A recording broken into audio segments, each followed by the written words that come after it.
আসসালামু আলাইকুম। কথাগুলা শুনে যান। যারা এতিমকে ভালোবাসে আল্লাহ তাদেরকে ভালোবাসে। এবং আল্লাহর হাবিব সাল্লাল্লাহু আলাইহি ওয়াসাল্লাম বলতেন, আনা ওয়া কাফিলুল ইয়াতীমি ফিল জান্নাতি কাহাতাইন।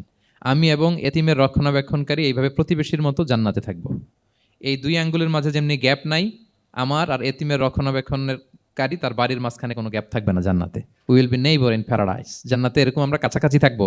আল্লাহু আকবার পড়েন। তাহলে এতিমের রক্ষণাবেক্ষণকারীকে আল্লাহ তাআলা ভালোবাসেন। যারা এতিমকে পছন্দ করে না, এতিমকে তাড়িয়ে দেয়, তাদেরকে আল্লাহ পছন্দ করেন। আল্লাহ তাআলা বলেন, আরাআইতাল্লাযী ইউকাযযিবু বিদ্দীন ফাযালিকাল্লাযী ইয়াদুউল ইয়াতীম। যারা আখিরাতকে অবিশ্বাস করে তারাই এতিমকে ঘাড় ধাক্কা দিয়ে তাড়িয়ে দেয়। কোনো বিশ্বাসী কখনো এতিমের সাথে খারাপ আচরণ করে না। আপনাদের যাদের মন শক্ত, অনেকের চোখ দিয়ে পানি নামে না। আমার এক আত্মীয় আছে খুব আল্লাহওয়ালা।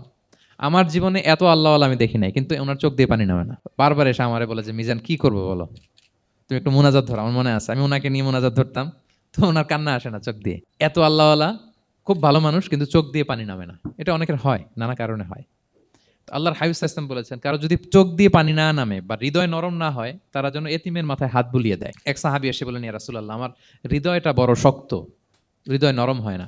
রাসূল সাল্লাল্লাহু আলাইহি ওয়াসাল্লাম বললেন, তাই? আতুহিব্বু আন ইয়ালিনা কলবুক, তুমি কি চাও তোমার হৃদয় নরম হোক, ওয়া তুদরাকা হাজাতুক, এবং তোমার আশা পূরণ হোক?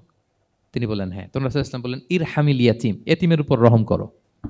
ওয়ামসা আলা রাসি, এতিমের মাথায় হাত বুলিয়ে দাও। ওয়া আতইমহু মিন তুআমিক, তোমার খাবার এতিমকে খাওয়াও। তালিনু কলবুক, তোমার অন্তর নরম হবে। তুদরাকা হাজাতুক, তোমার ইচ্ছা পূরণ হবে। তাহলে হৃদয় যদি শক্ত থাকে, কার মাথায় হাত বুলাবেন? বুলাইছেন কখনো? খুঁজে খুঁজে হাত বুলাবেন। বাংলাদেশে তো অনেক অরফেনেজ আছে, অনাথ আশ্রম, ওখানে যাবেন। সুযোগ হলে একদিন যে একটু লাঞ্চ করলেন ওদের সাথে বসে, ডিনার করলেন, একসাথে খেলেন, ওদের মাথায় হাত বুলিয়ে দিলেন, সাধ্যমতো কিছু উপহার হাতে তুলে দিলেন, আপনার ইচ্ছা পূরণ হবে আর আপনার হৃদয় নরম হবে ইনশাআল্লাহ। আর এতিমকে আদর করা মানি নবী সাল্লাল্লাহু ইসলামের প্রতি ভালোবাসা দেখানো। কারণ আমার নবী এতিম হয়ে বড় হয়েছেন। এতিমের প্রতি ভালোবাসা প্রকারান্তরে নবী সাল্লাল্লাহু ইসলামের প্রতি ভালোবাসা দেখানো হয়। কারণ আমার নবী এতিম হয়ে বড় হয়েছেন। সুবহানাল্লাহ।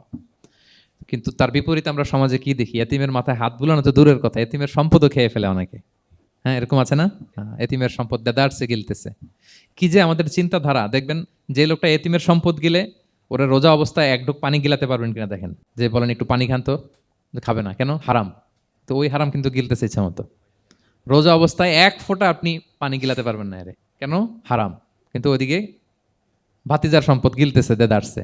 আল্লাহ বলেন, এটা ভাতিজার সম্পদ না, এটা তুমি জাহান্নামের আগুন পেটে ঢুকাচ্ছ। ইন্নাল্লাযীনা ইয়াকুলুনা আমওয়ালাল ইয়াতামা যুলমান ইন্নামা ইয়াকুলুনা ফি বুতুনিহিম নারা ওয়া সায়াসলাউনা সাইরা। যারা এতিমের সম্পদ খায়, এটা সম্পদ না, এটা জাহান্নামের আগুন তুমি পেটে ঢুকাচ্ছ। সো এতিমের প্রতি যেন আমরা নমনীয় হই, তাদের মাথায় হাত বুলাই, তাদের জন্য খরচ করি, তাদের প্রতি যেন আমরা দয়াদ্র হই। কারণ আমার